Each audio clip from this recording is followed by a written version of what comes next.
सदस्य रहा, लेकिन 2013 में मुझे बिहार प्रदेश कांग्रेस का अध्यक्ष बनाया गया और एक भूमि अधिग्रहण बिल भारतीय जनता पार्टी ने लाई थी कि भूमि अधिग्रहण बिल 14 के बाद जब भारतीय जनता पार्टी की सरकार बनी तो भूमि अधिग्रहण बिल को वापस लेने का निर्णय किया और राज्यव्यापी देशव्यापी उस पर प्रोटेस्ट हुआ था। क्योंकि मैं कांग्रेस का अध्यक्ष था तो मैंने उस समय बोध गया से चंपारण तक की एक पदयात्रा की थी उस भूमि अधिग्रहण बिल को वापस नहीं लेने के लिए। और उस क्रम में हमने पूरे बिहार के लगभग 381 किलोमीटर का बुद्धा से गांधी यात्रा की थी 19 दिन में पदयात्रा, और उस पदयात्रा के माध्यम से पूरे बिहार को हमने समझने का प्रयास किया था। मैं जिस जगहों पे उठता था और जिस जगहों पे जाता था लोग कहते थे कि इस बार तो हम लोगों ने 14 में नीतीश कुमार को वोट नहीं किया है, लेकिन 15 में नीतीश बाबू को दोबारा मुख्यमंत्री बनाने का काम करेंगे। तो हम पूछते थे, क्योंकि हम कांग्रेस के अध्यक्ष थे, हम पूछते थे लोगों से कि ऐसा क्या है नीतीश बाबू में कि आप फिर से नीतीश बाबू को बनाना चाहते थे, क्योंकि हम तो विरोधी दल में थे और कांग्रेस के अध्यक्ष के रूप में घूम रहे थे। वो बोले कि उस आदमी ने बहुत काम किया है और बहुत नजदीक से उन 18 दिनों में नीतीश जी को हमें जानने का मौका मिला। और संयोग ऐसा हुआ कि 14 के बाद 15 में हम महागठबंधन की इस प्रदेश की सरकार बनाए और कांग्रेस के अध्यक्ष की हैसियत से तीनों दल की यहाँ पर सरकार बनी और भारतीय जनता पार्टी को हम लोग हराने में सफल हो पाए थे।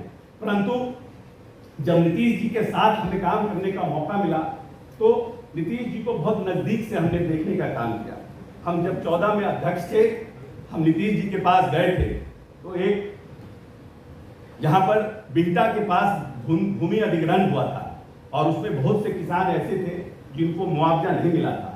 उनका एक डेलीगेशन आया था माननीय नेता से मिलने के लिए, तो भीड़ कमरे में ज्यादा हो रही थी। तो माननीय नेता के कमरे में वुडन फ्लोरिंग है और उनका चपरासी जब भीड़ ज्यादा हो गया तो एक गमला था जिसके ऊपर एक प्लास्टिक का वो रखा था और उसने खींच करके उसको साइड कर दिया। मुख्यमंत्री जी सबसे मिले, बात की, जब चले गए और उस समय विधानसभा का दौर था, ये 15 की विधानसभा की पहली की बात कर रहे हैं। जब सब लोग चले गए तो उन्होंने उस चपरासी को बुलाया और कहा कि अगर ऐसे खींचोगे तो फ्लोर पर दाग लग जाएगा, उठा के रखा करो, जब भी उसको उठा के रखा। कोई व्यक्ति प्रदेश का मुख्यमंत्री हो जो इतनी छोटी छोटी संवेदना के लिए भी कि सरकार का फ्लोर खराब ना हो जाए उसके प्रति भी इतना संवेदनशील है, वो व्यक्ति बिहार के प्रति कितना संवेदनशील होगा। हम यहाँ पर हमारे मित्र और डॉक्टर अजीत प्रधान बैठे हैं। डॉक्टर अजीत प्रधान हम लोगों के सिर्फ मित्र नहीं है, कार्डियक सर्जन हैं और लंबे समय से कला के क्षेत्र में बहुत काम कर रहे हैं। तो इन्होंने नीतीश जी के लिए कुछ बातें लिखी थी, हमने कुछ बातें उनसे चुरा ली है और उनसे आग्रह करके हमने चुरा ली है और कुछ बातों को हम अपनी तरफ से लिख बोल रहे हैं।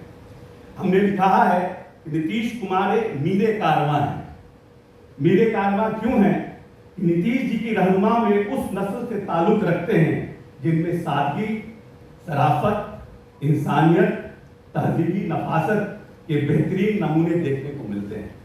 सादा लिबास, धीमी रफ्तार, नर्म लबो लबास, लबों पर हल्की सी मुस्कुराहट और दिलनसी अंदाज में अपने बातों को रखने का सलीका, चाहे वो सड़क पर हो या सदन में, ये दिल को छू देने वाला अंदाज माननीय नेता का हमेशा बरकरार रहता है। उनकी सियासत हमेशा जमीनी स्तर पर समाजी सरोकार से जुड़ी रहती है। आज तक नीतीश कुमार ने जो भी पॉलिसी बनाया इन 18 वर्ष के अपने कार्यकाल में, उन्होंने सबसे पहले उन योजनाओं का फायदा कैसे सबसे निचले स्तर पर लोगों को मिले, इसकी सोच के साथ उस योजनाओं का निर्माण किया।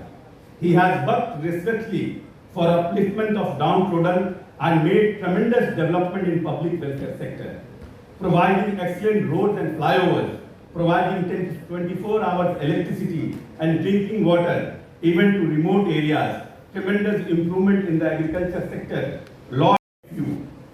He has addressed many social issues in spite of many obstacles, hurdles and criticism, has always handled these difficult situations with sang-froid and aplomb which only comes to a person who is committed, who is honest and who is convinced that what he is doing is good for all and good for the society. Shri Nitish Kumar को अक्सर बिहार के गांधी के रूप में देखा जाता है और यह उपाधि उनके बिहार के मुख्यमंत्री पद के कार्यकाल में किए गए सुधार, सामाजिक न्याय की दिशा में उठाए गए कदम के कारण उचित है। जैसे गांधी जी ने स्वतंत्रता संग्राम के दौरान सामाजिक और राजनीतिक बदलाव के लिए अपनी पूरी शक्ति लगाई, नीतीश कुमार ने भी बिहार की जड़ों से समस्याओं का समाधान करने और राज्य के विकास की दिशा में स्थायी बदलाव लाने का प्रयास किया है। उनका दृष्टिकोण और नीतिगत निर्णय बिहार की जनता की भलाई और सामाजिक समरसता के प्रति एक सच्ची प्रतिबद्धता का प्रतीक है। नीतीश कुमार और महात्मा गांधी की जीवन में कई समानताएं देखने को मिलती है, जो उनके नेतृत्व और समाज सुधार की दिशा में उठाए गए कदम को दर्शाती है।